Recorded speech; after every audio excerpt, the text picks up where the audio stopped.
All right, let's dive into the really murky world of cyber conflict. It's a place where attacks can be completely invisible, and figuring out who's doing what, well, it's almost always ambiguous. So the big question is, how on earth do you study something you can't even see? I mean, this is it, right? This is the multi-trillion-dollar question that keeps generals and presidents up at night all over the world. It really gets to the core of how nations compete with each other now. And for decades, the go-to answer has always been this one. Really powerful idea.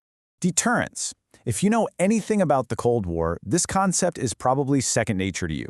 It's the whole idea behind nuclear strategy. Hey, don't even think about attacking me because what I'll do to you in return will be so awful, it's just not worth it. The whole point is to stop something from ever happening.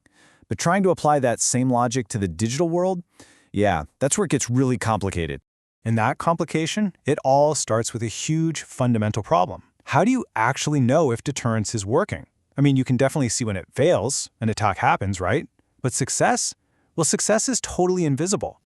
Okay, let's just walk through this. So imagine country A makes some big public threat against country B, and then nothing happens. Country B just stays quiet. So here's the question.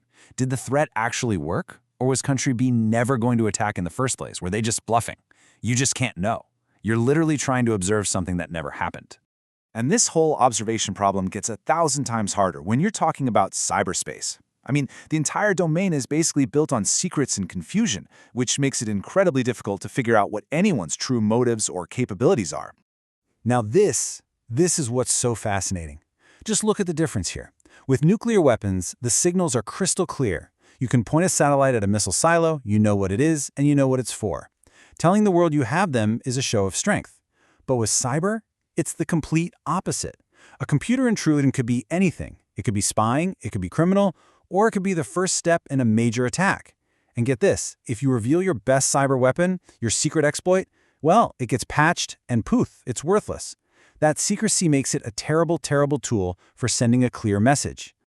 So with this huge, unobservable problem staring them in the face, researchers had to get clever. They couldn't just rewind time in the real world to see what would have happened. So instead, they built a world of their own where they could. And this is it. It's called Tantalus. It's a digital war game for 3 players, and it was designed from the ground up to be a kind of virtual lab. It's a place where you can put real people into a simulated crisis and just watch how they behave when they have to make these really tough choices about cyber threats and deterrence. And this wasn't just a small-scale thing. No way. They ran 394 separate games. We're talking data from over 1,000 players, all to see what kinds of patterns would start to show up. Now, the way the game is structured is actually how they cracked the observation problem. It's got this really unique 4-step turn. So first, everyone secretly locks in what they're going to do. Then, you get a chance to issue threats. But here's the genius part. Step 3, revise. If someone threatened you, you get a chance to change your mind. That revise step, that changes everything. Because for the first time, the researchers could see what a player intended to do and then see if a specific threat made them back down. They made the invisible visible. That decision to change your plan is deterrent success, and they could capture it as data. So, after all those games and thousands of decisions, what did this virtual lab actually tell us about how cyber deterrence works? Or, doesn't? Let's just say the results were not what you'd expect. Okay, first up, and this one probably won't shock you, when players got hit with a nuclear threat, they were way more likely to change their plans and back off. The biggest threat still carries the biggest stick. Cyber threats, though, yeah, they just didn't pack the same punch. Players were much more likely to just shrug off a cyber threat and go ahead with their attack anyway.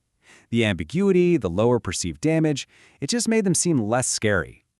Okay, so you might be thinking, well, maybe the problem is that cyber threats are just too vague.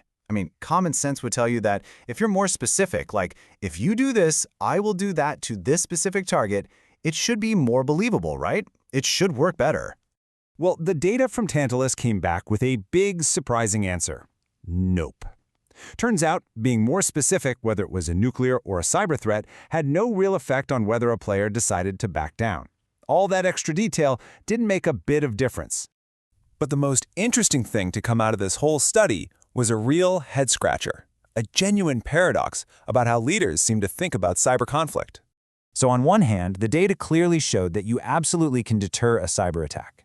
When players were getting ready to launch a cyber operation, A threat was just as likely to stop them as it was to stop someone planning a conventional attack. So, we know deterrence can work in cyberspace. And here's the twist. Even though they knew they could stop a cyber attack with a threat, players were less likely to actually do it. They were way more willing to issue a threat to stop a traditional military attack than they were to stop a cyber attack. It's like there's this weird reluctance to use the tool of deterrence right where it could actually be effective. So what in the world does all this mean for us out here in the real world, outside of the game? Why should we care? The researchers themselves summed it up perfectly. There's this massive perception gap. It doesn't matter if you're the one making the cyber threat or the one receiving it, it's just not treated with the same level of seriousness as a threat in the physical world. So, if we boil it all down, here's what we've got. The old rules don't quite fit. Nuclear threats are still king. Being more specific with your threats doesn't seem to help, and here's the really dangerous part. There's this gap in our strategy.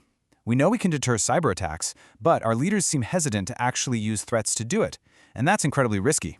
Because if they don't use threats, what do they use instead? It could easily push them towards actions that spin out of control and lead to a much bigger conflict nobody wanted.